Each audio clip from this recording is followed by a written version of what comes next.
Hi, my name is Chris Smith, and this is my story. So I remember when I was fired from my job. That was one of the most craziest experiences I've ever went through. It was the same night that I was saying goodbye to a friend. One of my friends in college passed away, and that night I was going to be leading her funeral service. So I remember the conversation with someone who was a mentor and a friend at my job and was telling me the words that you can't work here anymore. You can't do this. We can't have you working here anymore, and we'll have to let you go. I was shocked, and I had no expression, no feelings, because again, my friend passed away, and I'm getting ready to lead that funeral. So I suppressed my feelings that day. So my feelings were down. Texted a few friends, let them know what happened. Went along with the funeral. The next morning, I woke up. I was like, "Oh snap! I don't have a job." I went to the office, packed my things up. And that was it. So I'm home now. A few days go by, and then emotions start to kick in. I feel abandoned by God. I'm angry. I'm upset. I'm hurt. All these things start coming in. Feel lonely and feel like I don't matter. So all those hit me. So for a few weeks after I got the severance package, it hit me that like, what am I gonna do? How am I gonna pay my rent? I just got a new apartment. I just moved in. I was living on my own. How am I gonna be able to pay my bills and do all these things without having a job? So I began applying. So got a little bit better. So I'm not as kind of depressed and feeling too lonely, but got a little bit of pep into that. Thank goodness for friends that stepped in and spoke life into me. So I started applying for jobs. So began applying as I knew my severance package was going to kind of run out. So began applying for jobs, went on interviews, great interviews, was a finalist, and nothing. Thank you so much for applying. We're not interested, or thank you, people are like, we moved on with something else. You're a great candidate. We'll keep your information on file. So nothing. So and that's month number 4. So going through that. So finally reached out to a friend who I knew mutually in the community and said, hey, I'm just looking to get something done. At that point, I didn't want to be bored. I didn't want to be have nothing to do. So I kind of wanted to not be idle, not have an idle mind, and kind of use my skills to do something, to be active.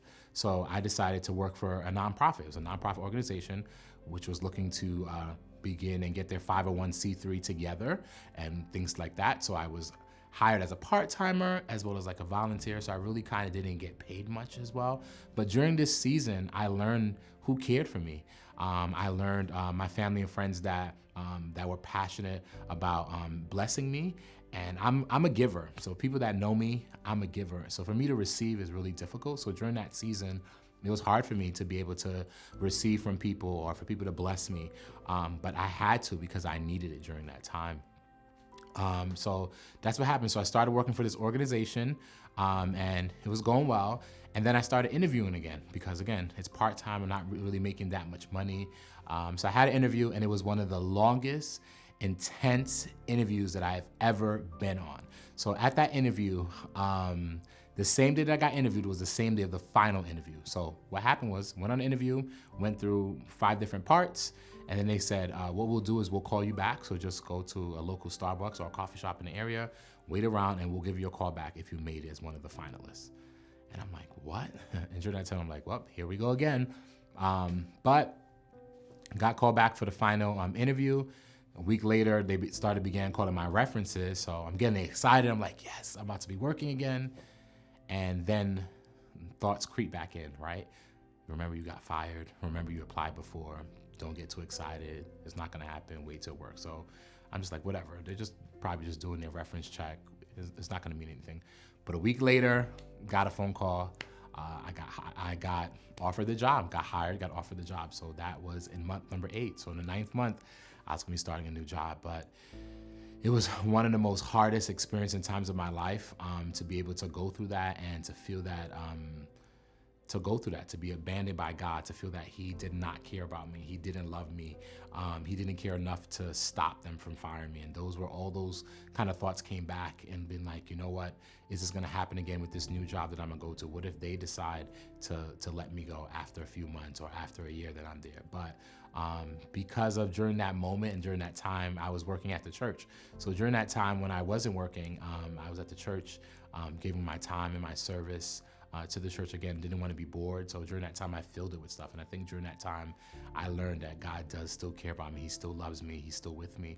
And he was protecting me, not knowing that later on that job was going to be downsizing tremendously. They downsized so much. And who knows if my firing would have happened at a time where they weren't offering severance packages, or the nonprofit was going to be there available for me. So I think God did preserve me. And at that time, he didn't come in and step in because he knew what was coming later on. So I'm very grateful for that. So I want to encourage anyone out there that's listening, that's hearing this testimony, to understand that God is with you. So if you're believing God for that house, that apartment, that miracle, that healing, whatever you're looking for and trusting him, he's got you.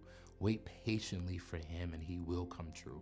He will come through for you. So just wait patiently for him. So one of the biggest scriptures that I live by, one of my mantras, is from Galatians 6:9 that says, let us not grow weary in doing good, that you will reap the harvest if you faint not. So don't faint, just trust, wait. And if you take care of God's house, he'll take care of your house. So make sure you're giving and also learning how to receive as well. So remember, God's got you. Trust him and hold on. My name is Chris Smith, and this is my story.